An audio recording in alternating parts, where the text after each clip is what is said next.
네, 신년 기획 특집으로 마련해봤습니다.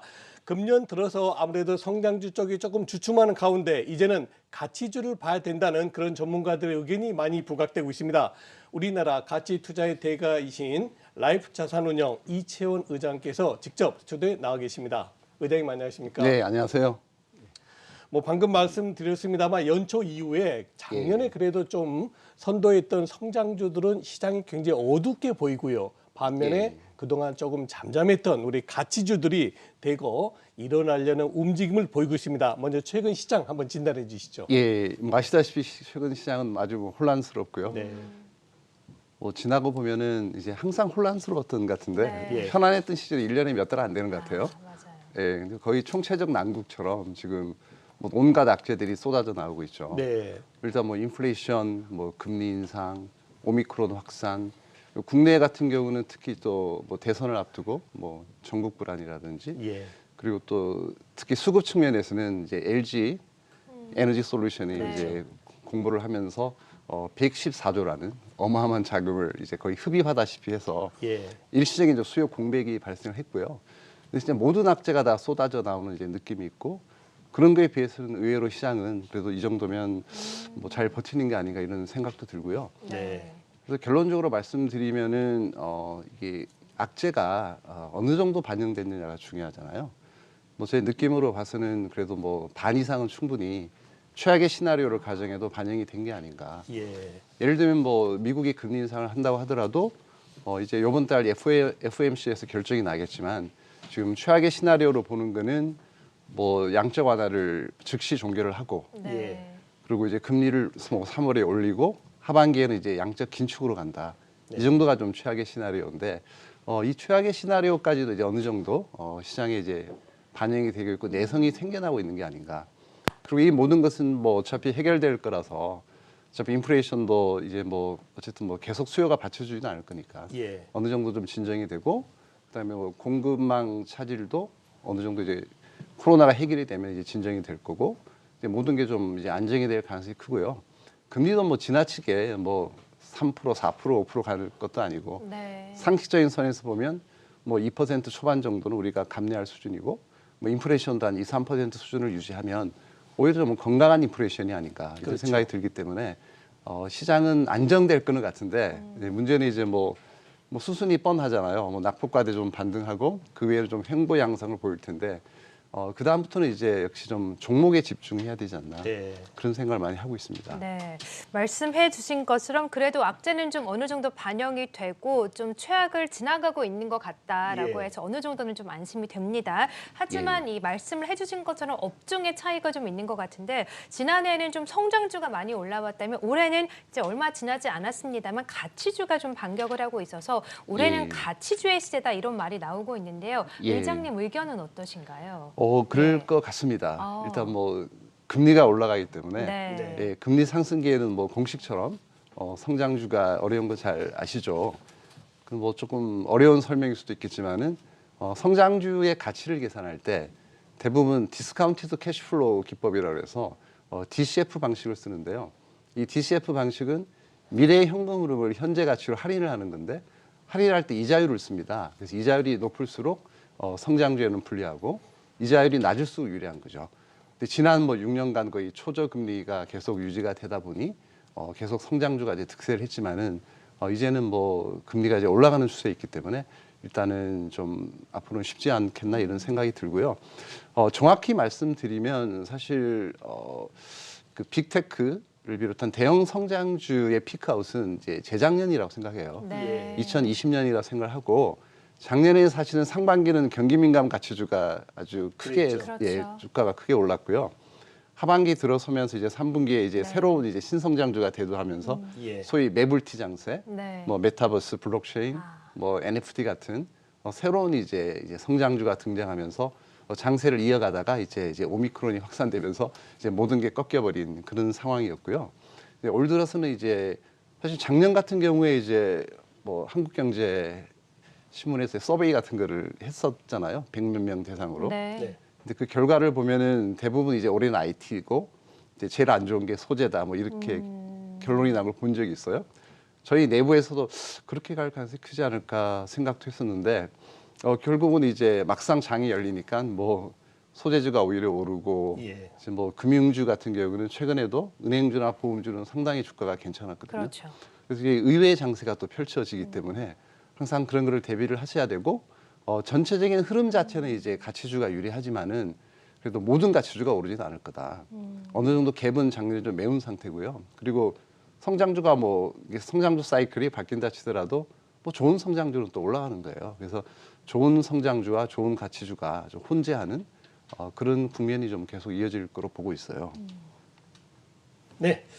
자, 사실은 가치주 투자 우리가 뭐 좀 사전적 의미로 본다면은 저평가된 주식을 중기장기로 투자한다 이런 뜻 아니겠습니까? 예. 그런데 유독 우리 한국에서는 가치주 투자가 참 어렵다는 이런 말이 많아요. 예, 라이프 자산 운용의 이사회 의장으로서 또 가치 투자의 대가라는 그런 평을 받고 있는 위치로서 한번 가치주 투자의 정석을 한번 말씀해 주시면 고맙겠습니다. 네.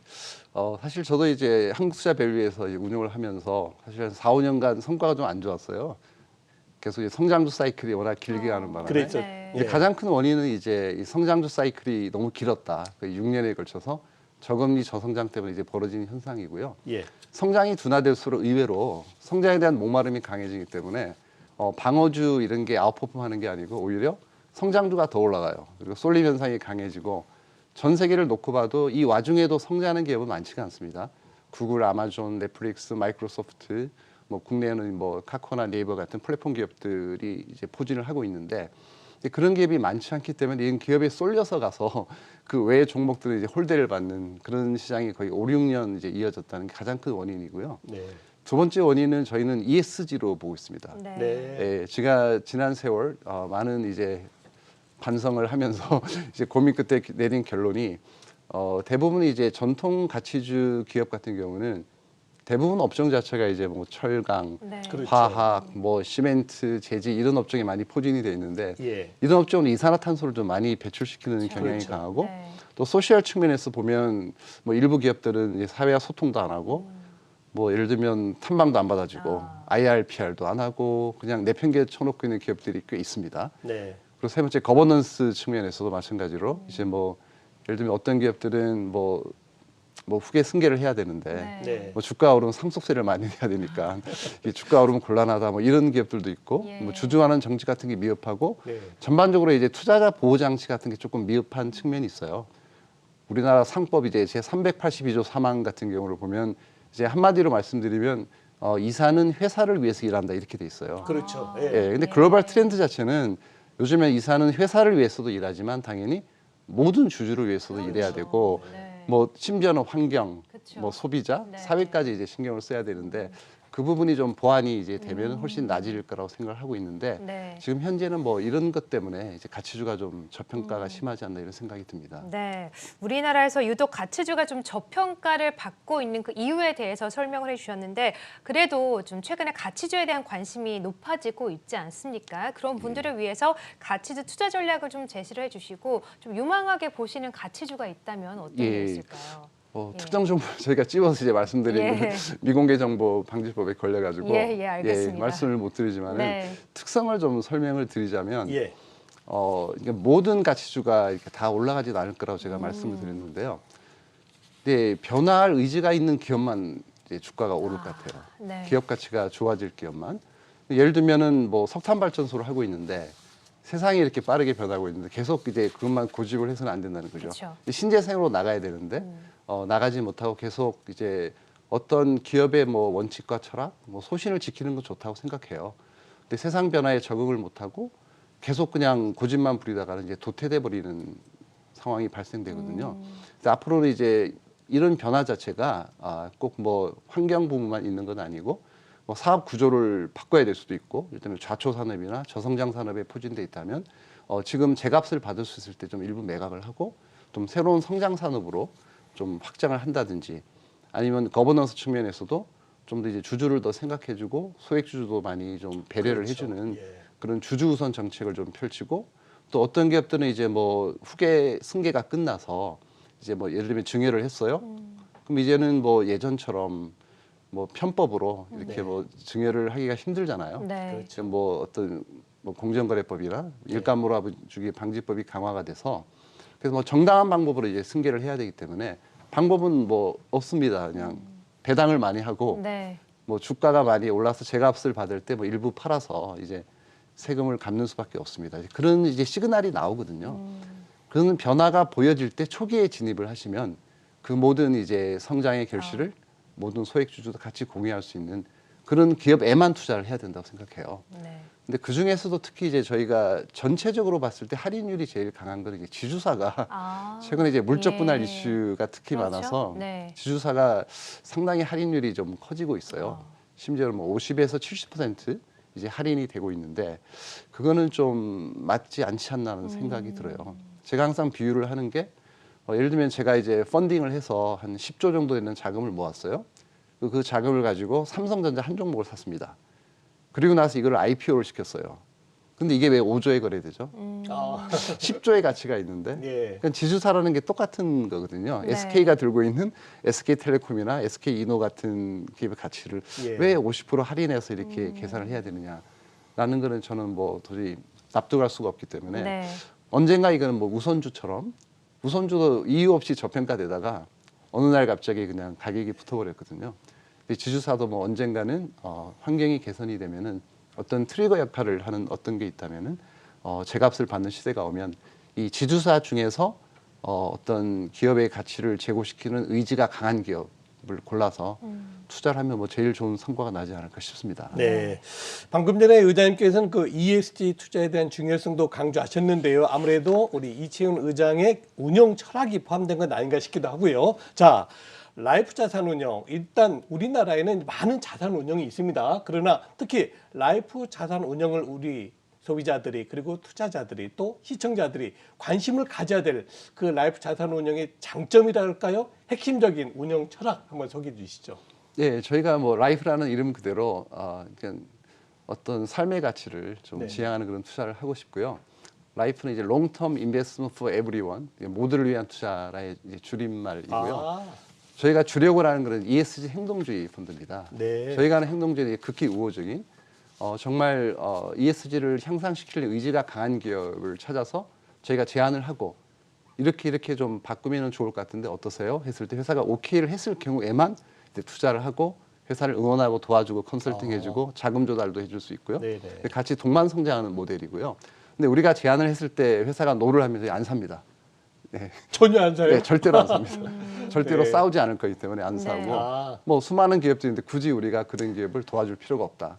그래서 네. 제 느낌에는 어떤 적대적인 그런 관계보다는 서로가 예. 윈윈할 수 있는 그렇군요. 그런 맞습니다. 기업을 찾겠다. 맞습니다. 예. 예, 저희는 뭐 동반 성장을 추구하는 거기 네. 때문에 네. 그런 식으로 해서 이제 운영을 지금 하고 있는 게 라이프의 철학입니다. 네, 그렇군요. 자, 사실 최근에 이제 우리 시장의 변동폭이 워낙에 크다 보니까 많은 분들이 하소연으로 차라리 미국 시장을 가는 게 낫겠다 이런 말씀 예, 많이 하세요. 예. 왜 그럴까 생각을 해봤더니 미국 시장도 뭐 변동폭이 있긴 하지만 그래도 예. 좀 오래 끌고 갈 만한 기업이라던가 ETF가 많아서 그런 얘기들을 좀 많이 하시는 것 같거든요. 우리나라에도 그런 기업들이 좀 많이 생겼으면 좋겠는데 그런 예. 의미에서 가치주 투자하고 싶으신 분들을 위해서 예. 좀 어떤 팁이라던가 조언 한마디 좀 부탁드릴게요. 예, 네. 사실 뭐 그런 문제도 있겠지만은 이제 본질적인 문제를 좀 말씀드리고 싶은데 네. 이 세상에 완벽한 투자 전략은 없어요. 그렇죠. 예, 뭐 기술적 분석도 좋은 방식이고 뭐 모멘텀 투자도 감이 좋으신 분들이 굳이 가치 투자를 할 필요가 뭐가 있어요. 그냥 올라갈 네. 주식 사시면 되는 예, 거고. 그렇죠. 근데 이제 화려하고 비싼 옷보다는 자기한테 맞는 옷, 잘 어울리고 사이즈가 맞아야 되잖아요. 그 투자 전략도 마찬가지로 본인이 운영하는 자금의 성격이 다 달라요. 절대로 잃어서는 안 될 자금도 있고, 이 정도 자금은 내가 리스크 테이킹 해도 된다 이런 자금도 그렇죠. 있기 예. 때문에 자금의 성격과 이제 본인의 성향, 보수적인지 공격적인지에 맞춰서 운영하는 게 최상의 전략이다라고 생각하기 때문에 가치 투자 절대로 함부로 해서는 안 된다고 생각하고요. 네. 너무 지루하고 고통스럽습니다. 저는 정말 예를 들면 뭐 DI 동일 같은 주식을 한 6년 전에 5만 원 주고 샀는데 그러시군요. 펀드에서 예. 그냥 5년 내내 5만 원. 정말 제가 답답할 것 같아요. 퇴사할 네. 무렵에 이제 예. 주가가 바로 6배 올라 버리고 이랬는데요. 네. 그걸 못 기다립니다. 네. 예. 그래서 그런 면을 감안하셔서 본인한테 적합한 이제 전략을 찾는 게 제일 중요할 것 같아요. 네, 맞습니다. 맞는 말씀 해주신 것 같습니다. 운용자금의 성격과 내 투자 성향을 잘 판단을 해서 앞으로 전략을 짜보자라는 말씀까지 주셨네요.